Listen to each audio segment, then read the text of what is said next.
बहुत पुराने ज़माने की बात है, जब महलों की दीवारें ऊंची थीं और दुआएं आसमान तक सुनी जाती थीं। एक अजीम सल्तनत में बादशाह और मलका रहते थे। दौलत, इज्जत, ताकत सब कुछ था, मगर महल के कमरों में एक खामोशी थी। ऐसी खामोशी जो औलाद की कमी से पैदा होती है। मलके अक्सर रात को कहती थी, आए खुदा, अगर तूने मुझे एक बेटी दे दी तो मैं उसे अपनी जान से ज़्यादा चाहूँगी। और फिर एक दिन कुदरत ने उनकी दुआ सुन ली। महल में नन्ही सी शहजादी की पैदाइश हुई। इसके रोने की आवाज़ ने महल की दीवारों को जिंदा कर दिया। बादशाह की आंखों में आंसू थे और मलका ने कांपते हाथों से कहा, उसका नाम औरवरा होगा, क्योंकि ये हमारी ज़िंदगी की रोशनी है। पूरे मुल्क में जश्न मनाया गया, रक़स, मौसीकी, खुशी, और इसी जश्न में 3 नेक परियां आए। पहली परी ने कहा, मैं उसे हुस्न अता करती हूँ, ऐसा हुस्न जो दिलों को नरम कर देगा। दूसरी परी बोली, मैं उसे ऐसी आवाज़ देती हूँ जो टूटे दिलों को जोड़ देगी। जैसे ही तीसरी परी आगे बढ़ी, अचानक फ़ज़ा बदल गई। हवा ठंडी हो गई, रोशनी मध्यम पड़ गई और एक खौफनाक आवाज़ गूंजी, तो मुझे नहीं बुलाया गया? स्याह लिबास में लपटी जादूगरनी सामने आ गई, आंखों में जहर और होंठों पर तंजिया मुस्कुराहट। इसने शहजादी की तरफ देखकर कहा, मेरा तोहफा सुनो, जब ये लड़की 16 बरस की होगी, एक चरखी की सोई उसकी अंगली में चुभ जाएगी और ये मर जाएगी। महल में सन्नाटा छा गया। मलका चीख उठी, बादशाह के हाथ कांप गए। तब तीसरी परी आगे बढ़ी और बोली, मौत नहीं आएगी, ये बद्दुआ नींद में बदल जाएगी, ऐसी नींद जो सिर्फ सच्चे प्यार का बोसा ही तोड़ सकेगा। वक्त गुजरता गया। बादशाह ने हुक्म दिया, मुल्क में एक भी चरखी नहीं होनी चाहिए, और अपनी बेटी को तीनों परियों के हवाले कर दिया। गहरे जंगल में एक सादा सी झोंपड़ी में शहजादी एक आम लड़की बनकर पली बढ़ी। उसका नाम रखा गया। रोज़ वो नहीं जानती थी कि वो शहजादी है। वो सिर्फ इतना जानती थी कि उसका दिल अक्सर उदास रहता है, जैसे किसी अनजान इंतज़ार में हो।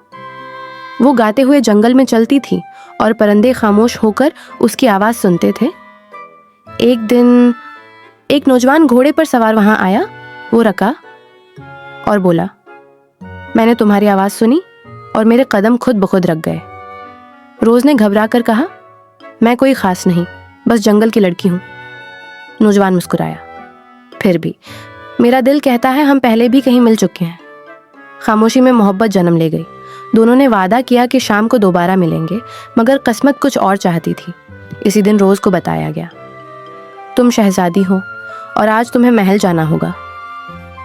रोज़ रो पड़ी, मैं महल नहीं चाहती, मैं इस वादे को नहीं तोड़ सकती जो मैंने उससे किया है। लेकिन वक्त नहीं रखा। महल में जादूगरनी पहले ही अपना जादू बिछा चुकी थी।